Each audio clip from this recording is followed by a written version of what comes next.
Ito nga palang bahay ko.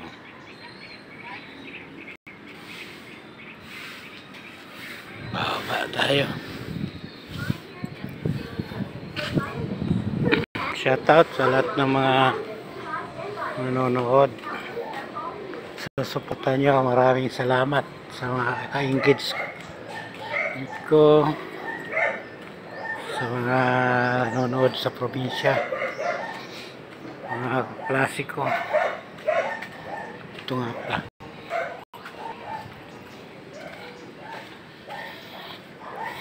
Bababa ako sa baba, magpapagupit ako.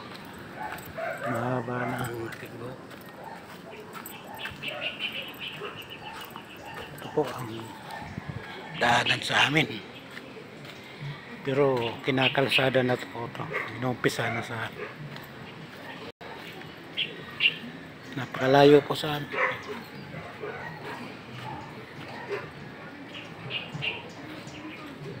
Sana po ay matapos na to.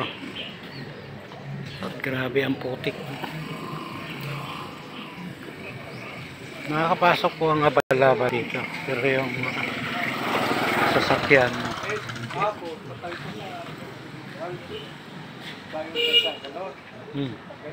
Uy! Kahoy talagang Oo ah. Anay na yun. Oo. Banata na natin yan. Si Parlina. Tapos ano, tubular. Yung mga kisame. Yung base niya. Oo. Yung ano niya sa gitna, i-pakuha natin dito ay ano, karila natin ito. Tapos i-pakuha natin dito sa taas, parang tiba. Ano, kikisamihan na kagad? Saka na lang pag ano. Saka na pag... Oo, kasi nakakalistor mo pa. Oo. Dapat aso. Aso pa. Saka na lang pag yung wala ulan. Oo, sige. Yun na yung lagyan natin. Oo. Dito po, kausap ko ang aking kapitbahay na si Major po yun. Dito ako, pababa na ako. Malayo po ito sa amin bago ka makarating ng kalsada. Lakad ka talaga ng malayo. Kung akala niyo ang natitirahan ko okay lang, ito kalsada.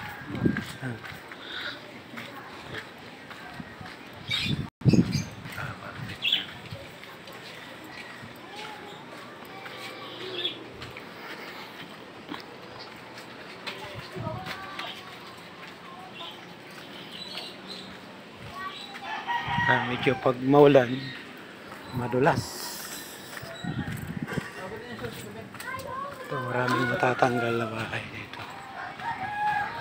Kaliwat kanan ko bahay dito matatanggal. Kasi gagawin po ng kalsada. Isda! Ang mahal ng tambakol.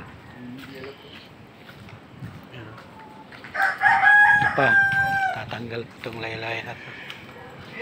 Ito ang magiging kalsada sa amin. Yeah, papakita ko lang po ang lugar namin na natitirahan. Napakalayo sa kalsada na highway. Pero po ito, pag nangyari na po ito, magkakaroon ng biyahe sa amin. Yeah. Saka sa baba nito, inuumpisa na. Ginagawa na nila yung recraft doon.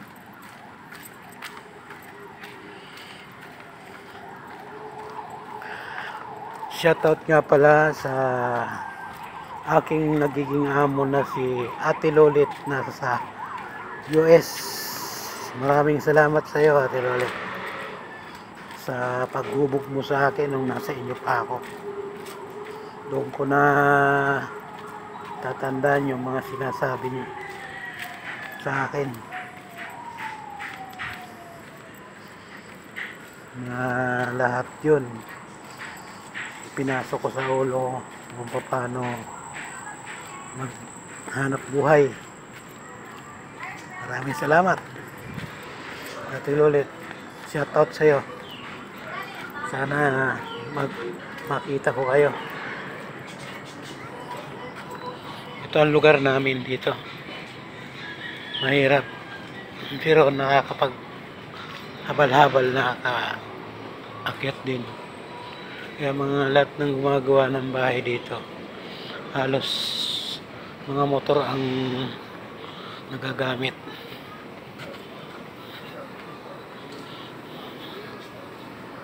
Saka ang mga tao dito nasanay na rin. Marami na sila.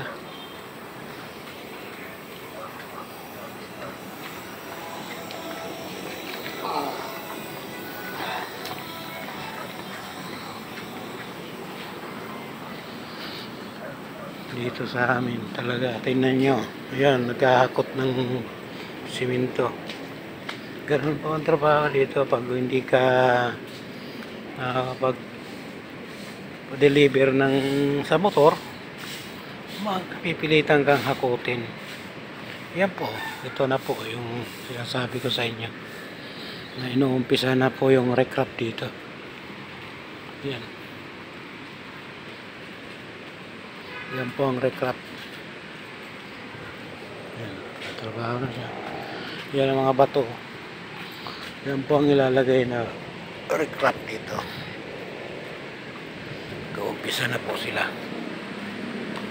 Yan. Bago ka man makarating sa bababang tunay na highway, maglalakad ka talaga ng malayo kung hindi ka magkabalabal. Yan na po ang recraft nila. Ngoy! Oh, nakapaka na, maagad natinig ka pa. Ayan, ang recraft nila. Malapit na po ito pag nakapag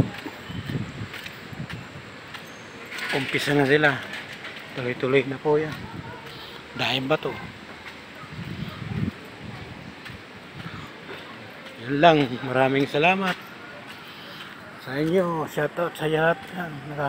Mga pamangkin ko sa Batangas at sa Bicol. Maraming salamat.